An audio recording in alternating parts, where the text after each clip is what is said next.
Ladies and gentlemen, we're still talking to Mr. Arthur from Lad Mixed Farm, found here in the northern district of Uganda called Nyoya. Nyoya. Yes, please. Yes. As a starting farmer out there, we would like you to point out some of the mistakes that you made when you were starting up your farm, so that probably why we do these videos is simply because we want to help you avoid these mistakes, because just one simple mistake can wipe out all your animals, and these animals don't come cheap. They're quite expensive, quite costly. So why we do these videos is so that we help you minimize on these challenges or mistakes, so that you don't lose your hard-earned money. Again, don't forget to follow Mr. Arthur. He has a very vibrant YouTube channel called Lad Mixed Farm, the one you're seeing on the screen. So go there, subscribe, watch his content, and support him as well. So tell us those mistakes these people, me and anybody else, should avoid, or the ones that you actually did that we can avoid. Thank you so much. One, when I brought the he-goat, I thought that it would do the wonderful job. I set my mind on acquiring only one back. But I think if you have a number like I had, if we talk about 50 mothers, it will be healthy if you can, even if you don't get a very big old one, get one back, but get another one which is quite young, but which will try to challenge this other one. There, the other one will try to be aggressive, and it will end up mounting So several the competition brought in by these two males is good. Yes, because it will stimulate them to be aggressive. Yes, and want to mark their territory, and they end up what? Mounting quite a number. So remember, you want to have a certain number of mothers conceive during a certain period. So they give birth during a certain period. So that's one. Second, I made another quite a mistake when I did purchase these goats. I told you some of them were quite young and were not ready, to conceive. Okay. So already I was spending a lot on the herdsmen, on the medication and so forth, and I had to look after these young mothers for a full year before they are ready to conceive. So you can imagine. So I would advise, as you go there, at least zero down on the smaller number, but let it be the goats that are ready to conceive. When you go out there, actually, in the communities, goats are there which are quite big, even in the northern part of Uganda, but look out for those that are having a very good body index. You really see that it's going to be big. It's a good mother. It can conceive. Look out for those. Then you will not sweat a lot when you have to wait for the others, let's say for a year, for them to be able to conceive. That was one. Second. The third one, as I built the goat structure, it was not well covered up to the top, more or less. So I had a lot of, winds blowing.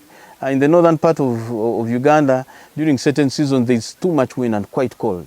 So I experienced a lot of goats having a lot of flu and cough. And some of these became a little bit chronic. But also partly, some of these goats had sourced them from outside the northern sub-region, because I could not able to find a farm where I could get these numbers quite easily. So some of them, I brought them when they were actually sick, much as I didn't sense it before from the point of origin. So it was also a big challenge. When you're out there, please don't rely entirely on the owner of the farm to tell you that the goats are healthy. You either have to go with somebody who's very conversant with the animals to give a second thought, to have a look at them, not relying on the owners of the goat alone and yourself who's just a beginner. If you have a district vet or a community person who's doing some goat farming, please, you don't lose much. Take that one person, and they'll be able to look at those goats, and then you'll be guaranteed of bringing in quality goats that are not going to challenge you. Now, one thing I forgot to tell you about, when I brought them in, remember I had limited money, and since we were locals, I didn't go into the vaccination bit. Now, we had a challenge of ORF on this particular farm. What is ORF? It is a disease that is vaccinatable, but it attacks the goats by providing a lot of sores around the mouth, in the mouth, and so you find that the goat cannot actually feed on grass very well.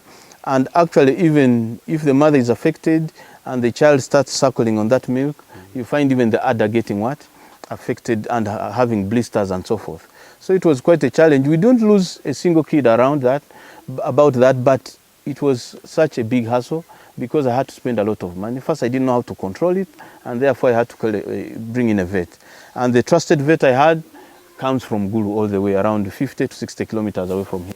So that's a cost. When you're calling in a vet, you have to give him money for fuel and some allowance plus the service, the service that he's going to do. Fortunately, with my vet, he's kind enough to have advised me on the kinds of medication I have to stock on the farm. So I was having quite a number of drugs. When he came, I just picked that box of medication and then he applied. But it's a challenge if you don't vaccinate. So one lesson I've taken from that, I would rather lose one goat, but sell it off, get enough money, and be able to vaccinate all the herd. So as we speak, we have been able to vaccinate for quite a number of diseases. They are supposed to be 6 in number. So far we've done ORF, we've done CCPP, PPR, and we are left to do Brucella melitensis and Clostridios. It's not in the orders it should have been, but I'm going by the experience I had last time, but also from the rumors and the videos we are seeing around.